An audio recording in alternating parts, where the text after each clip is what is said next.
Hello और स्वागत है। चलिए आज लाइफ के सबसे बड़े सीक्रेट को खोलते हैं। हम एक ऐसी दुनिया में जा रहे हैं जो इतनी छोटी है कि दिखती भी नहीं, लेकिन हम सब एक्चुअली उसी से बने हैं। यह है सेल्स की दुनिया। तो चलिए शुरू करते हैं। तो सबसे पहला और सबसे बड़ा सवाल, आखिर हम बने किस चीज से हैं? मैं, आप, ये पेड़, ये पौधे, हर जिंदा चीज, क्या कोई जादुई चीज है? इसका जवाब ना जितना सिंपल है उतना ही ज्यादा माइंड ब्लोइंग। और जवाब है द सेल। जी हाँ, यही है वो बिल्डिंग ब्लॉक जिससे सारी जिंदगी बनती है। सोचकर देखिए, एक सेल लाइफ की सबसे सबसे छोटी यूनिट है जो खुद जिंदा है और खुद को कॉपी भी कर सकती है। एक छोटे से बैक्टीरिया से लेकर एक विशाल ब्लू व्हेल तक सबके सब इसी एक ब्लूप्रिंट पर बने हैं। Amazing right?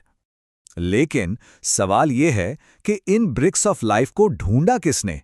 ये कोई एक दिन की कहानी नहीं है। नहीं, बिल्कुल नहीं। ये एक ऐसी खोज थी जिसमें सदियों लग गईं। तो आइए इसके इतिहास के पन्नों को पलटकर देखते हैं। तो कहानी शुरू होती है 1665 में।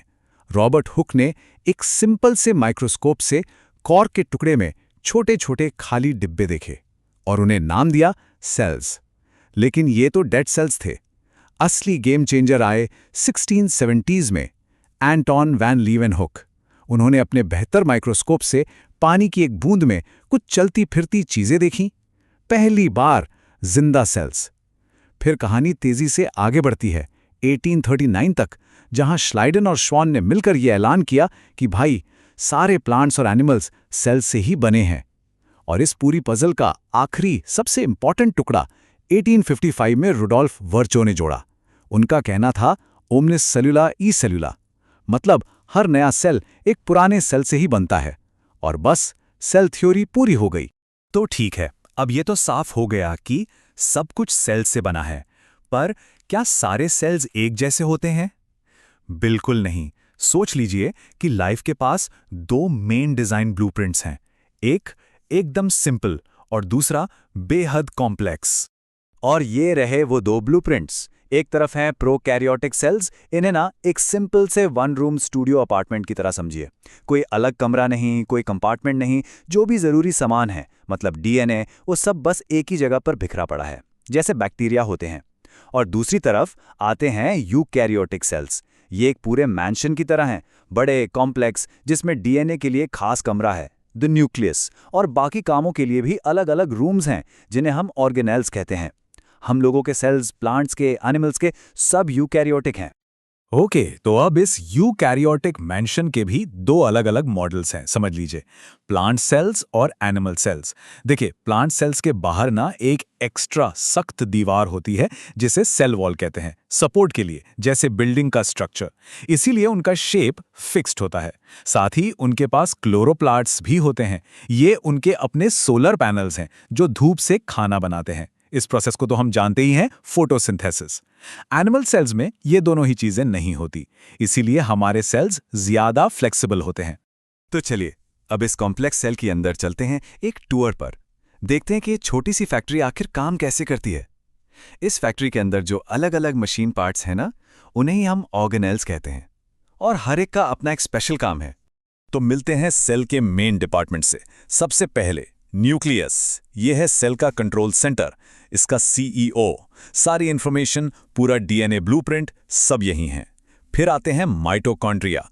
ये हैं सेल के पावर प्लांट्स। यही फूड को एनर्जी यानी एटीपी में बदलते हैं। इनके बिना सेल आगे बढ़ ही नहीं सकता। फिर हैं राइबोसोम्स। इन्हें समझ लीजिए प्रोटीन फैक्ट्रीज। ये सेल के लिए जरूरी मॉलिक्यूल्स बनाते हैं। गोल्जी एपैरेटस, ये सेल का पोस्ट ऑफिस है।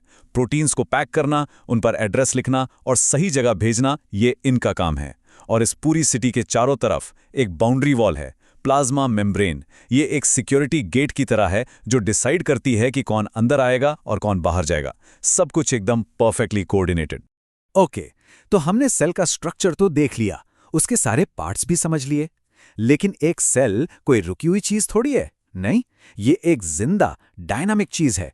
तो अब हम ये देखेंगे कि सेल्स अपने आसपास के माहौल से इंटरैक्ट कैसे करते हैं और बढ़ते कैसे हैं।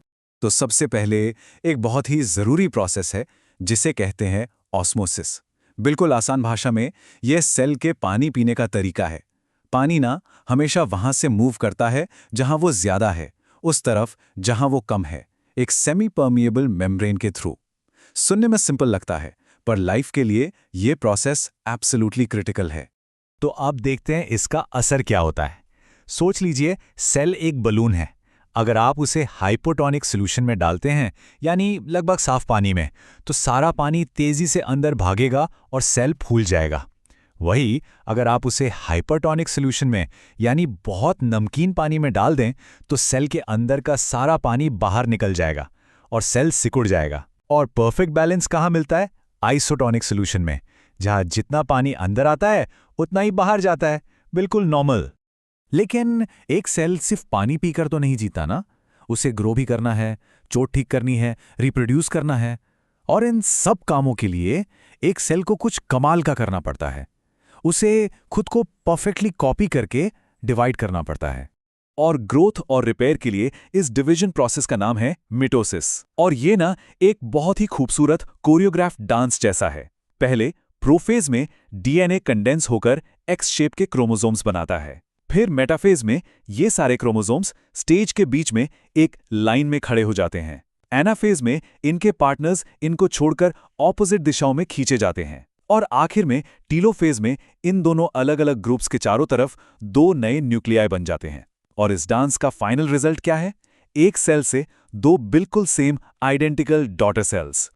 ओके, ये सब अजीबोगरीब नाम, ये सारे प्रोसेस, अब तक हम माइक्रोस्कोपिक लेवल पर थे। लेकिन इस सब से हमें क्या लेना देना? Why should we care? Well, इसीलिए क्योंकि ये छोटे छोटे सेल्स और इनके एक्शंस हमारी बड़ी रियल दुनिया पर सीधा असर डालते हैं। मिसाल के तौर पर सोचिए, क्या होगा अगर माइटोसिस का कंट्रोल सिस्टम फेल हो जाए? सेल रुकने के सारे सिग्नल्स को इग्नोर कर देता है और बस डिवाइड करता जाता है अनकंट्रोलेबली। यही अनकंट्रोल्ड सेल डिवीजन कैंसर का मेन कारण है। इसलिए माइटोसिस को समझना कैंसर से लड़ने के लिए बहुत जरूरी है। चलिए अब एक पॉजिटिव एग्जाम्पल देखते हैं। स्पोर्ट्स, किसी भी एथलीट की परफॉर्मेंस उनके मसल सेल्स पर डिपेंड करती है। जो स्प्रिंटर्स होते हैं ना, जो 100 मीटर्स दौड़ते हैं, उनके पास फास्ट ट्विच मसल सेल्स ज्यादा होते हैं। ये सेल्स एकदम से बहुत पावर देते हैं, लेकिन जल्दी थक भी जाते हैं। और दूसरी तरफ जो मैराथन दौड़ते हैं या जो बैले डांसर्स हैं, उनके पास स्लो ट्विच सेल्स ज्यादा होते हैं। ये थकते नहीं, ये लंबे समय तक एंड्योरेंस देते हैं। तो आपके अंदर किस तरह के सेल्स हैं, वो आपका एथलेटिक पोटेंशियल डिसाइड करते हैं। और ये मत सोचिए कि ये सारी रिसर्च कहीं बाहर ही होती है। इस ग्लोबल फील्ड में इंडिया का भी बहुत बड़ा योगदान है। मिलिए प्रोफेसर अरुण कुमार शर्मा से। उन्हें father of cytogenetics in India भी कहा जाता है। उन्होंने प्लांट क्रोमोसोम्स को स्टडी करने के लिए नई नई टेक्निक्स बनाई, जिससे हमें पौधों के विकास के बारे में पता चला। उनके काम ने इंडिया में एग्रीकल्चर और मेडिसिन की फील्ड में जेनेटिक्स की बुनियाद रखी। तो आज हमने देखा कि एक सेल जो बाहर से इतना सिंपल दिखता है, वो अंदर से एक पूरा का पूरा यूनिवर्स है, इनक्रेडिबली कॉम्प्लेक्स। और ये हमें आज के इस विश्लेषण के आखिरी सवाल पर लाता है। हमारे पास इतनी टेक्नोलॉजी है, इतना ज्ञान है, क्या हम शुरू से एक आर्टिफिशियल सेल बना सकते हैं जो बिल्कुल एक असली सेल की तरह सारे काम कर सके? इस एक सवाल का जवाब आने वाले समय में सिंथेटिक बायोलॉजी का पूरा फ्यूचर तय करेगा। सोचने वाली बात है ना?